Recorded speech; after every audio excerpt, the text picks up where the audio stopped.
We're back at you in Gloves Off, and today we're going to be talking about knives, the art of arnis, some legends of the Filipino martial arts, and with Grandmaster Bram Frank, who is, to me, one of the best knife men in the world. Okay? And in martial arts, sometimes we meet people that we meet for one time and we know like if we're part of a family. And Bram, to me, has become a brother. An older brother, one that I don't have. And good morning, Bram. How we doing, Grandmaster? Good morning, Paul, and thank you for what you said. It's true. As soon as we met, you and I bonded just like we really were blood brothers. And I really appreciate everything you do for the art and what you've started to do for me. And believe it or not, I just hear Sonia coming in. So we'll get to see her in a second. Just let her come in. Sure. Okay. And, for me, arnis, just off on the side, everybody always thinks about the sticks and everything. And for me, it was, all about the blade. Because the blade is real. Correct. It's the soul of arnis. That's I've shown you when you so kindly had me out at the Hall of Fame. And it was great to see and great to hear the stories that, number one, you trained with many legends and you trained with Grandmaster Remy Presas. Let's touch base when you met Grandmaster Presas, how you started, why you started, and all that good stuff. No, come. We just went on. Come on. He knows we're waiting. Come on. Paul wants to meet you. It's cool. Sonia just got here.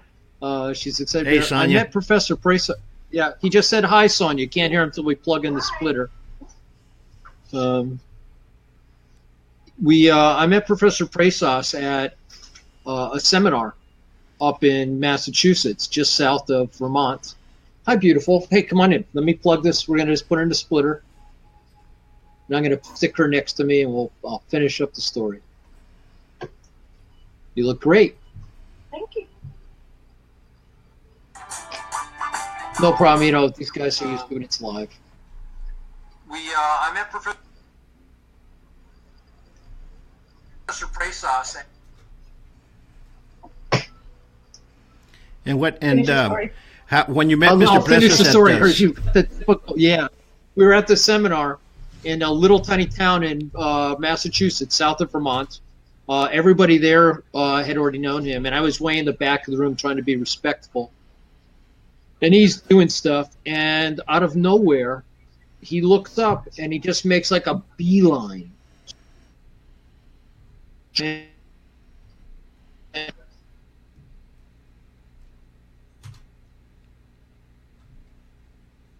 We can't hear you, so rephrase it again. Be your friend for life. You're going to be my friend for life. And he said, come with me. And he brought me all the way to the front of the room, where he proceeded to beat me up and use me as a Suzuki. And I had never tapped out. I didn't know what tap out meant. So he's beating on me, and he finally pulls me aside and goes, Bram, doesn't that hurt? I went, hurts a lot, but I'm being respectful. I don't want to disrespectful while you're doing this. He goes, no, if it hurts, you tap. So, of course, he starts to grab me, doing a finger lock and throw me. And so I start tapping. And he goes, that does not hurt. And he starts cranking and goes, this hurts. And I'm like, ah! And he goes, bald sheets. And I was, from that day, he never said, I'm Professor Presas. He never said, I'm Grandmaster Presas. He said, my name's Remy. And we went, Bram and Remy. He said, I'll be your friend. And that's how I treated him. And he became, he's not my grandfather's age, but my grandfather taught me lots of things. And Remy had that kind of approach. He really wanted to teach me lots of things. And correct. I openly said I loved him, and he said he loved me. I didn't care about rank. I didn't care about paper. But I really loved him, and I loved the art. Because I had seen pictures of him in O'Hara Press's book, and the way he fought, the pictures, I used to tell people, that's how I want to fight. That's what I believe in. That's real. And when I met him, correct. The Chinese always say, Paul, you know this, when you're ready, the teacher comes to you. So I'm in the middle of nowhere. I have no chance of meeting Professor Presas, who's all over the world and lives in California. And he shows up in this rinky-dinky little mountain town there and showed up to become part of my family. Let me be part of his. And he taught everybody's strengths, sort of like Bruce Lee. Bruce Lee had people come with all sorts of skills, and he taught them to their skill level. He didn't try to remold them. And exactly. Remy taught to all of our skills. And my skill set, coming from a Wing Chun background and a combat Shotokan background, and that I love arms and armor and blade, he fed that. Okay, we're ready to plug Sonia in. Give me 2 seconds. Let's plug her in. Sure. Right here. It's plugged in. You're in. Let's plug this in. I'll say, okay. Come on around this side, beautiful. We're going to share. I told Paul we're going to share this big easy chair. Squeeze yourself. There we go. Hello. Hey, Sonia. You're doing good? Sonia. She's much. Yeah, I'm doing great. Thank you for asking. How are you? Good, good. Now I'm going to ask both of you a question. How and why, what have you learned from Bram? Explain. Because I know that you traveled around with them and with the knives and everything else. What catches What your haven't I art learned from read Bram? them? I learned how to see without seeing. Okay. Because when we Explain teach, when we teach, we don't just focus on, okay, your hands have to be here. If the hands are here, Okay. then the feet are doing something else, even though you're looking at the hands. Because you could see Correct. how Bram said the box are misaligned. So without looking at someone's feet, that they're off balance. And I've learned to see without seeing, whether it's the hands, whether it's the body, the feet, the way someone's weight is on one foot instead of both, or on both instead of one, or the way they shift. You tend to see it without knowing that you're seeing it. I think that's Correct. the biggest thing that I've learned from Bram. And we always talk about perspectives. And in our niece, Correct. it is perspectives. And one of the things especially because I want Sonia to be a good instructor, I always tell her, when you're teaching someone, you can't see it through your eyes. You have to project yourself to see through their eyes and see what the student is seeing while you're doing it to them from the other perspective. And You're absolutely correct. And in the world of martial arts, you have fighters, you have teachers, and then every so often you have that one that's both. And not all fighters can teach, and not all teachers can fight. But then you have those exceptions, and I see that in you, Bram, and that's something that I guess that's how we clicked. Because not everybody that's out there teaching martial arts is that. And you've experienced the reality. You've been out there in reality. And that's what continues keeping the arts alive. Understand? Because we have way too many frauds. We have way too many people that just teach out of an assumption. They've never had, how can I say, an experience behind them. And it's beautiful that you're still keeping that alive. And I want to thank you for that. You're welcome. Going back go ahead. Let's get back with Remy. And when was the first time that you went to the Philippines? Talk to us about those experiences. It was in early 2002 when I went to the Philippines for the first time. It took me a while to get there, and it's a different world. Sure. And Remy had already passed by the time I went to the Philippines. He had just passed, and I went with Roland Dantes, and I had gone also for the 60th anniversary of the freeing of the Philippines from World War II. One of my students, his father was considered a hero. He was in the tank corps that retook Santo Tomas, the university where they were actually keeping all the Americans and keeping a lot of the Filipinos and keeping them like a prisoner of war camp. And he went through with the tanks and he freed them. And this village adopted Greg's dad and made Harold a hero. And he was too ill to go. So on my second trip, I went back and took Greg and his brother with me, and we did the whole World War II trip. We did the whole tour from where MacArthur came back, where the U.S. troops landed to recapture the Philippines. And then we went through Corregidor. We went all the way up to the Bataan March, all the way back up to Manila.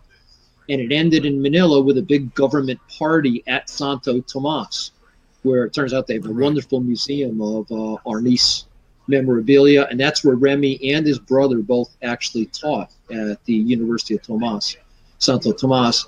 And they had a big special gathering and then thanked all of us for being there and being part of the family. And then, of course, me for doing Arnis. But when I was there, one of the things I found out was it's a third world country that wants to be first world. Everybody speaks American English. We were there in control for 60 years. And in those 60 years, laws were passed that American English must be taught. They're very American. They believe in America.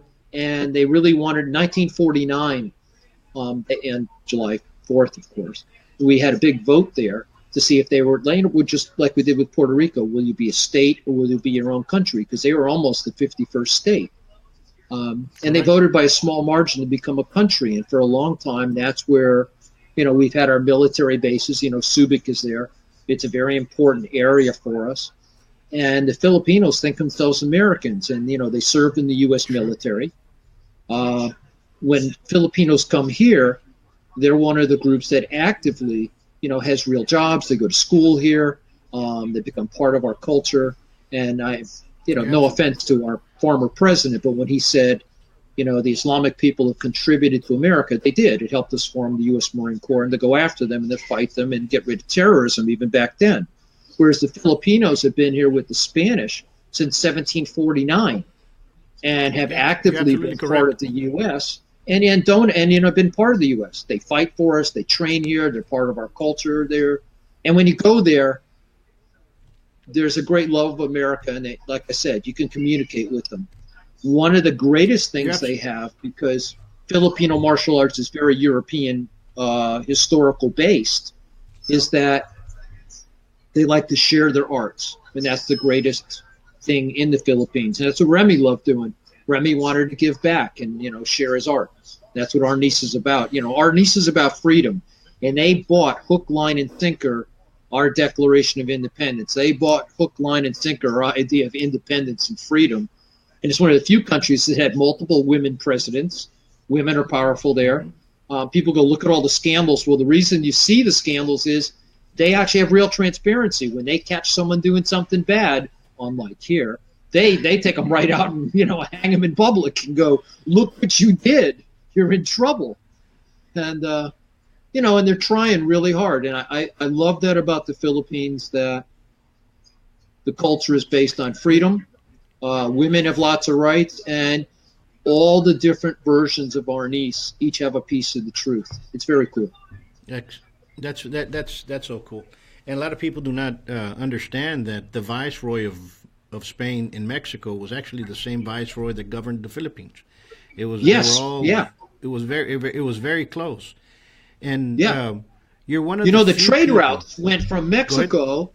Yeah, the trade routes, as you were saying, go from Manila to Mexico. They didn't go to Spain. They had it very hard for them to go around that way. It was easier to go to Mexico, have a place to stop off, and then go over to Spain. Yep, you're absolutely correct. And they used to in the 1800s by train, cross it over, and off they went off the Gulf to Spain. It's very interesting how it was. It was very interesting. And there's a lot of connection between Filipinos and, they're Hispanic, as many people don't understand, and that's just the way it is. There's something that both you and I talked about, and we conversed heavily upon, and you're one of the very few that mentioned it. And you said a lot of the arts that are taught in the Philippines, a lot of the arts that came are actually the remnants of the old conquistador arts. And I want you to explain that, because a lot of people kind of dilute it or don't assume it, that the conquistadores were some bad men that ran around, they were men at arms. Yeah.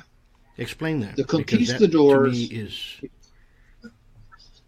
what you were just saying, Paul. The conquistadors are probably, in my pardon my language, the toughest son of the bitches on the face of the planet.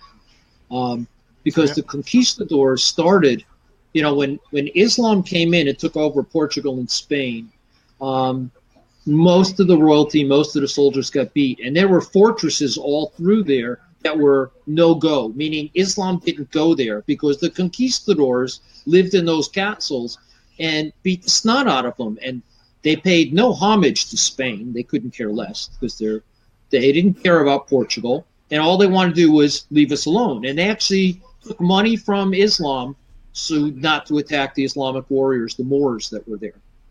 And at some point, the King of Spain came over and went, how about we get rid of the Moors and you chase them out?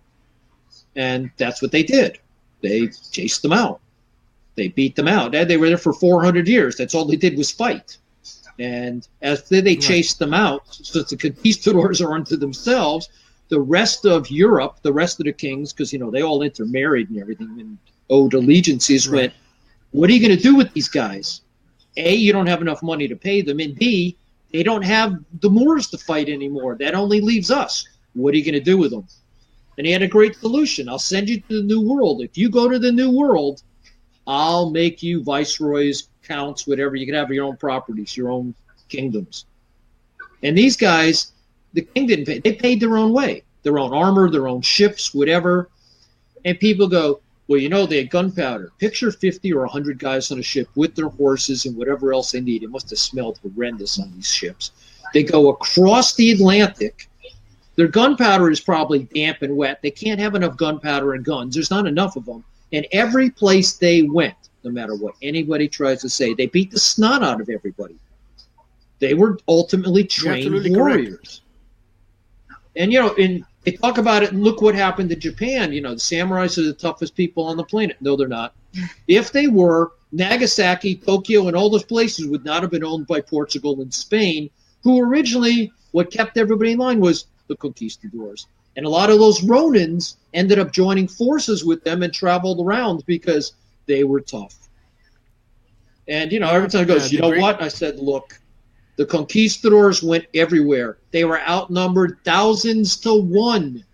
Oh, they were scared of their horses. How scared can you be of a few horses?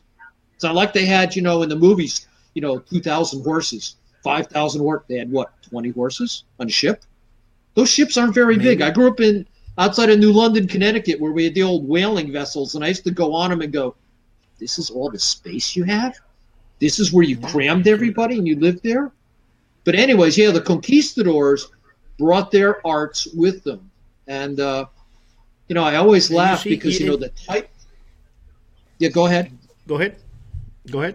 The conquistadors, when they brought their systems with them, it's like a lot of people picture just banging swords. Well, if you ever watched, the Three Musketeers with Michael York and everything, that was one of the first ones you actually see people fighting. They're not just using their swords. It's real fighting. Every dirty fighting thing, the Musketeers. Well, the same kind of thing with conquistadors. They brought European martial arts, which were the toughest arts on the planet back then, over to these places. It obviously, you can see it in Mexico as it stayed with the Mexicans. And in the Philippines, it was truly adopted. And again, this goes back to the Spanish.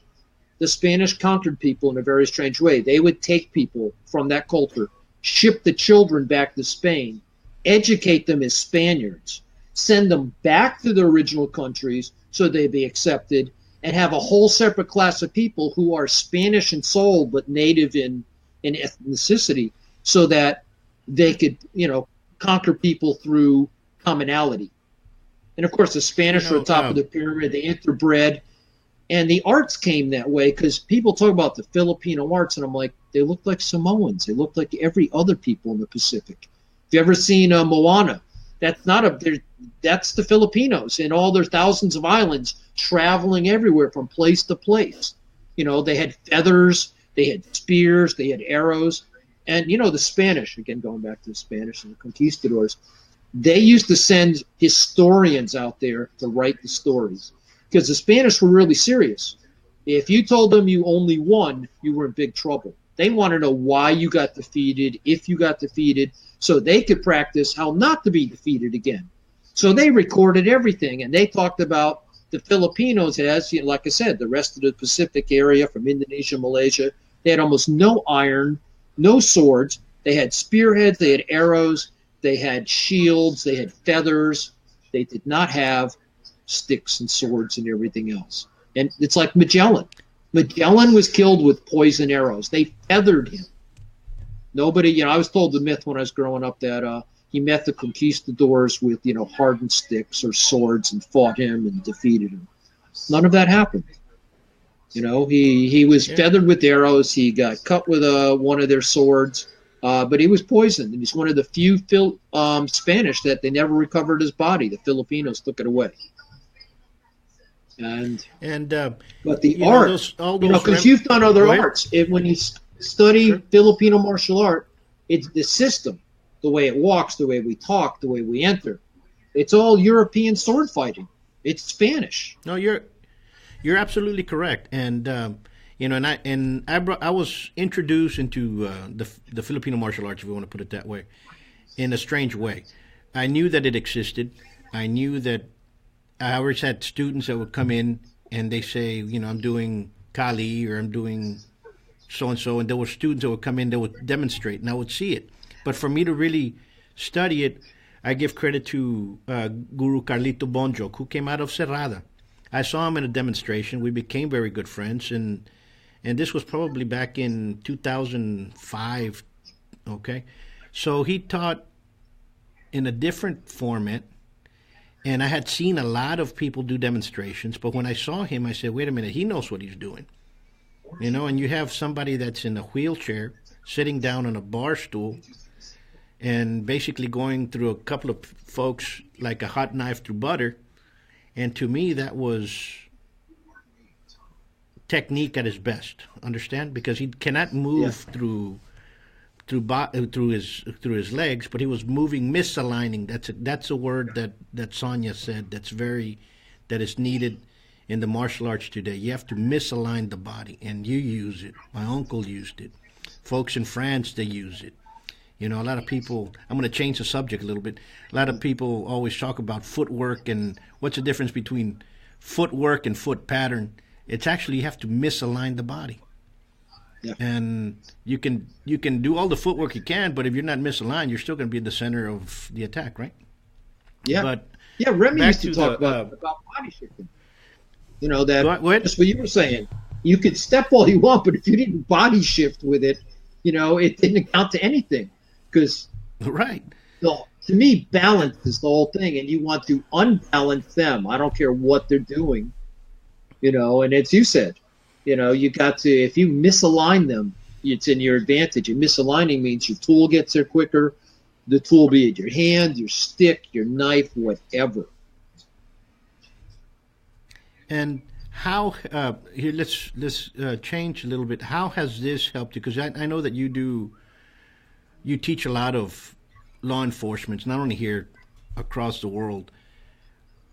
What has changed their perspectives after they've been with you?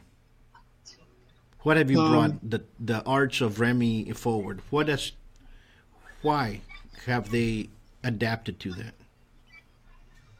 Because I believe in the old disarming. You and I have talked about it. You know, it's a standard joke with my group about Monty Python and the Holy Grail and the Black Knight.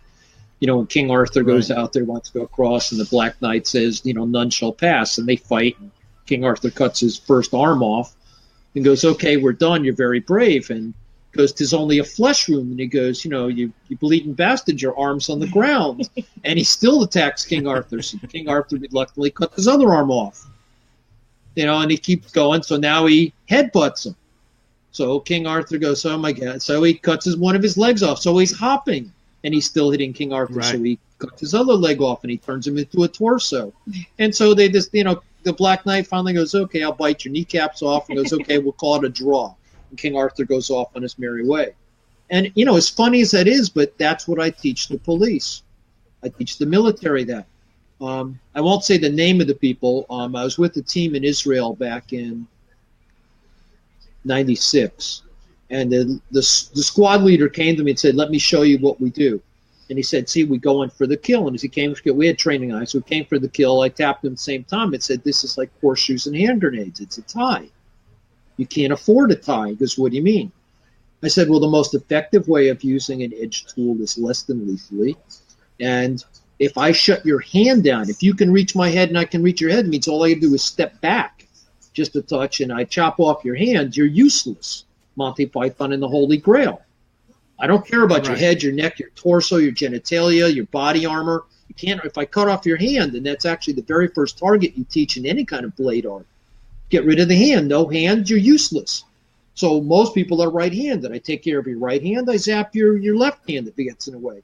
You got no hands. You can't pull a detonator. You can't pull the trigger. You can't grab me. You can't hold a tool. I win. And people go, what do you mean? So I teach officers, don't fight this guy up close and deal with his body. He might be too strong. Cut his fingers off. And you can, you can talk about that in court. You can explain the guy's trying to kill me and I cut his fingers. Cutting them off doesn't quite come into the equation because people just hear you cut his finger. You can phrase it any ways you want. If this hand is waving at me, all I got to do is get rid of these fingers and it's a flat nothing in here. And with a flat nothing, it can't do anything. So I win. And I taught this, and the guy looked at me, and I taught his team that. And afterwards, he went, "Oh my God!" They actually had a couple terrorists come up, and they took out their hands, and they couldn't pull the detonators, and they went, "Oh my God, that works!" And I used to get debriefed every time I would teach in Israel. They would take me to a base inside of a base inside of a base, and they'd go, "Let's talk about what you taught and what we've updated." And it took them to a long time to accept blades are for good guys, and that we can actually use them to shut the guy down. They just go, what about killing him? I go, if you kill him, you can't talk to him later. Cut his arms and his legs off. You still have a torso with a head, and you can talk to him and go, I need some information. Not that you obviously cut his arms and his legs off, but I just meant that overall, I taught them about proper use of force, and the proper use of force is less than lethal is sometimes more effective than lethal. Human beings fold, spindle, and mutilate much easier when we die, because if we died all the time, and I was a paramedic for many years, you wouldn't need a paramedic. You wouldn't need medics. Everybody'd be dead. But we have lots of heroes and lots of vets who have served their time, and they're missing parts that normally, if you told a person you lost an arm, a leg, or had that part of your body blown away, you'd be dead, but you're not. So I teach them proper use of force. I teach them that less than lethal works, and that's why I teach the police. And an edge tool, edge tools you don't have talked about, they're a couple million years old. The principle of an edge tool has never changed. So we go ahead and use it, and it's as effective now as it was 2 million years ago. And again, easy targets. We go for fingers. And that's great. That's great pearls that you just pearls of wisdom that you just told everybody. And that's a difference, because I've seen a lot of different tactics or police, law enforcement, how can I say, self-defense, controlling type things, that the police officer is actually more in danger of what they're doing, and that's what they're teaching at the police academies. And you're like, yeah, you have to be in the safe, like you said. In France, what is used is savate mostly, or boxe française savate, and they remove the leg so the person can't walk. They can easily be handcuffed. And in the modern term, I guess popularity of the martial arts has phased into the MMA, the Brazilian Jiu-Jitsu, and now you're seeing a lot of police officers and law enforcement community trying to go to the ground, trying to do that. That's totally two different worlds.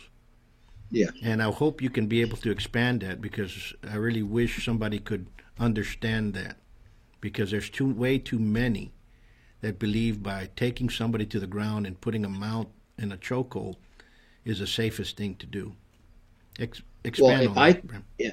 If you take someone to the ground and it's one-on-one, it might be okay. But of course, on the ground, I can't get back up. Now, you have to, if I go to the ground, I better not have my vest on. If I have my vest and all my gear on, I'm getting close to a turtle. If I'm military and I got all my battle rattle on, I am a turtle. You get me on my back, I have a big trouble. I don't want to be on the ground because I can't do anything. And that's one of the fallacies when I watch the guys train on the base, that they're in T-shirts and shorts and they're practicing BJJ, And when I put all their gear on, they can't do anything. When people laugh about, Marine Corps martial arts or the martial arts they developed for wearing full battle rattle, there's a difference. What I can do geared up is not the same as what I can do in my T-shirt and shorts. If I have the ground, and the ground's not my friend, and the ground is not a mat, and I'm hitting asphalt, and I'm banging around, and there's glass, and there's rock, and there's goop on the ground, I don't want to be down there. Plus, if I'm on the ground, if I think, and I mean, so I take Sonia to the ground, and I go, I've got this, no problem. Well, she's stronger and younger and faster than I am, but I take her to the ground, and then I look at people and go, well, she's got a few of her girlfriends around, and they all come over and start stomping me. If you ever seen any stuff on Facebook of multiple girls smacking the guy and taking him down, one person doesn't defeat whole bunches except in the movies, Exactly. And the last thing I want to do is be on the ground where the force of their downward blow at me is multiplied because the ground lets me absorb it all. And that's why they always say the guy on top who's, ground and pound and hitting. Well, what's any different if a bunch of people are kicking me and I can't move, or hit me with chairs and I can't get up? At least if I'm standing. And Wally J used to tell me, and Remy, that we do standing grappling. I stand up, sure. You fall down, I deal from that. And once you're down, I have to maybe go down to cuff you, but I'm in position looking around with my tool deciding where I'm going to go. And most of the time, at least with my officers and my security guys, I make sure they have someone else watching the area to make sure if someone else comes over, you stop them. You don't let them in the area, because I don't want 2-on-1. I don't want 3-on-1. I don't even want even odds. I want to be ahead of the game. I wrestled for lots of years in school. Being on the ground, I don't mind wrestling, and I've done judo. I like jiu-jitsu. I'm not great at all of it. I was not a famous wrestler. I didn't win in championships, but I understand being on the ground. And I don't want to be on the ground with a whole group of people. No, you're absolutely correct. And Remy and Dan and Asante used to tell people, don't grapple with a guy with a knife. You're going to be unhappy. Don't grapple with a guy who's going to cheat because he's biting, biting pieces out of you, or poking in your eyes or cheating. People go, what I'll do? You're absolutely correct. So so I teach the police not to grapple on the ground, and I can't help some of the the myth that went with BJJ of every fight goes to the ground. I've been in lots of fights when I was growing up, and we didn't go to the ground. When we were all hanging at the beach, we went to the ground because there was sand, and we wanted to smother the other guy's face in the sand, but it was one-on-one and we're screwing around, but we always ended up standing up again. No, you're absolutely correct. And for those people, and I tell folks this way, and sometimes they kind of look at me sideways, and I tell them this: if you're going to go have surgery, you want a surgeon that performs surgery, not one that teaches at a university and never been in an operating room. Okay, so martial arts is the same way. If folks go to a martial arts school, they better tell the instructor and tell them basic question: when was the last time you actually fought in the street? Yeah. The majority of martial art instructors out there cannot fight their way out of a wet paper bag. And those that live in the street, came up in the street, actually know what goes on in the street, will have a sense of passing what you do and you don't do in the street. And that's the ultimate goal when you teach somebody. My main concern is that my student get out of the house and come home safely at night. Yeah. Then exactly. I guess I've taught, That's what I'm worried about. Because life is cruel. The real world is cruel out there. And, I was in Brazil a couple of weeks ago, and I came back, and we passed by, and it was a father and son who I guess the father had bought a new motorcycle, and they just came up to him and shot the father and the son, and they were both lying down there, and they ripped off the motorcycle. And life is a cruel world out there. The world is not nice. No. And you can't have martial arts that are nice. You have to have martial arts that are rough and tumble for them to go forward, right? Yeah. I've had people go, you wouldn't use an edge tool against an unarmed person. I went, sure I would. It's about my life. Yeah. You know, and I grew up as a, you know, a Jewish kid in an area where I got beat up all the time. And there were gangs of people outside of Bridgeport. And what changed everything, the grand equalizer, was the first time I, you know, my knife in my pocket. My grandfather gave me my first knife when I was 4 and told me keep it sharp, keep it clean, keep it oiled, and I'd give it to my grandchildren. And he told me what happened. And the first time I had to use it, I went, grand equalizer. Because it didn't matter there were more of them, because steel cuts flesh, always. May not be pleasant, but it taught me very quickly. There's no rules, and you save your life. I remember my uncle, when I was, you know, I got a nice scar right here. And that was, you know, I was with a girlfriend of mine in high school, and we were walking off a football game, and we were going to McDonald's, and a friend of mine got in a fight with two, and the first thing, you know, I had to help him out. So I went in there. And she grabs my hand, and we're walking off the fight, and she goes, "You're bleeding, and here's a nice little scar." The only thing that my uncle taught me was you have a good guard, because if you do not guard yourself, you know, something else is going to be in there. And and I always remember his words. He used to say, you know, he used to say, "Mijo," but, you know, my son, right? And he used to tell me, if I can put my finger on you, I can put my knife. Yeah. And ever since I've had this scar, then I've realized that if they can put your finger on you, they can put a knife. Yeah. I never saw the knife. It wasn't West Side Story. I mean, the guy was punching and throwing jabs and crosses, and I was just blocking. And lo and behold, you know, I got cut. And that's just the way it is. I do not want my students to go out there and feel a punch in the street or know what it is to get a kick in the kidney and, you know, feel brass knuckle on the side of the head. You don't need that. No. You know, I don't want them to pass for that. So you need to teach them how things work. You know. Yes. Now, and to teach them those things really exist. What you're saying, I didn't mean to. But as you're saying, a lot of people go, "Oh, that stuff doesn't come up." People carry tools of all kinds always. That's what you have to plan on. If they don't have a tool, you're ahead of the game. You said, "I don't want my students going. It won't happen." And they get his, you said, with brass knuckles, with a club, with a knife, with an axe, with a machete. I want them to understand how to do that. And there's two approaches. You know, there's the art of martial arts, and there's the soul of martial art. And as you said, I teach a very primitive soul of martial art. And as far as I'm concerned, there's a weapon in your hand always. Even if it's not there, your brain is on a weapon mode always. Yeah, absolutely correct. No other way. And let's change the subject a little bit. We can come back in there. I'm going to ask a question to Sonia. Sonia, I saw your new blade that you came up with. Talk about that. I think so. Well, I love Bram's tools, and, you know, obviously that's what we teach the military and police and security, anti-terror officers. But I was holding it in my hand, Bram's LLC, and I said, we can make this better. Because women complain about it, and the little one that he had, the 2-sock, we would carry it in our bra, but we would have to change the grip. If we wanted to hammer with it, if we wanted to hit with the butt, we had to change our grip. And the LLC just felt too big, too clunky in our hands. So I looked at Bram and I said, I think we can make this better for women, even though he's very in touch with his feminine side. So I messed around with it, and this is what I came up with. If you a little one, I'll show you what we're doing. Okay. Yeah. So it's the miso. What I did is I curved the handle a little bit more. Of course, I had to make it in pink, but that's not the only color that it comes in.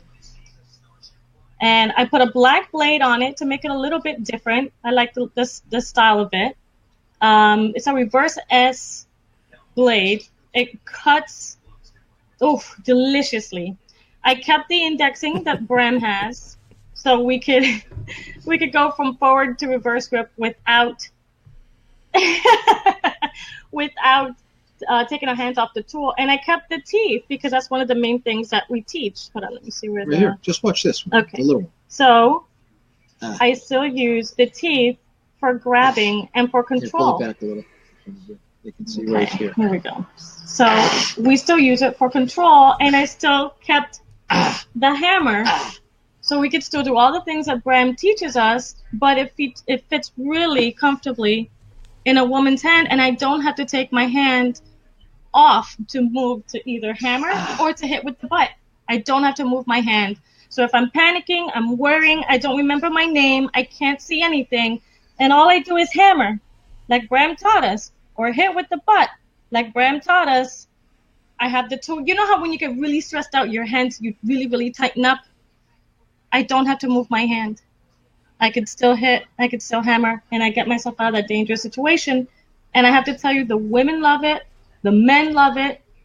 It comes in pink, of course, for girls, pink and black, and also for the gentlemen out there, it comes in black and tan. And they all have a black blade on it, and they all have Bram's lock, Bram's ramp, Bram's teeth. I just made my own knife with Bram's parts. Yeah, now there's no parts it's left. Awesome. It's awesome. It's awesome.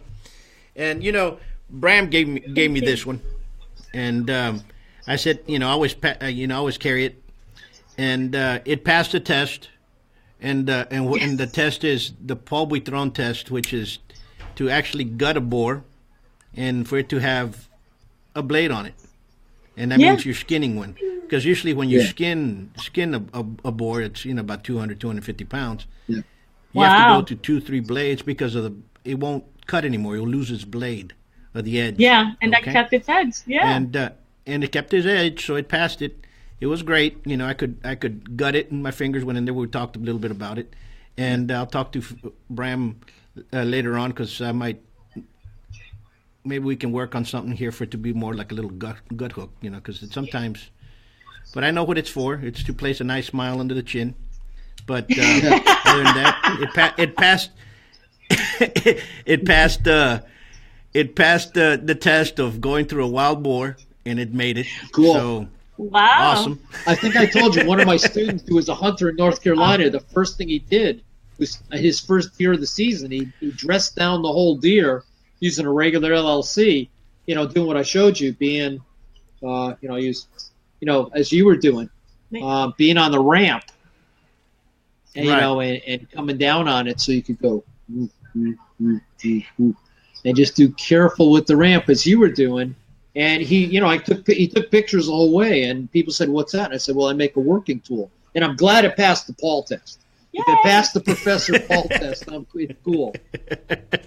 So it's done. But let's do this. We need to get together soon. Either we go up there, or you guys come down here. We'll work. I know we all have busy schedules. I want to thank you guys for what you all do. I want you, you guys are bringing people ahead of the game.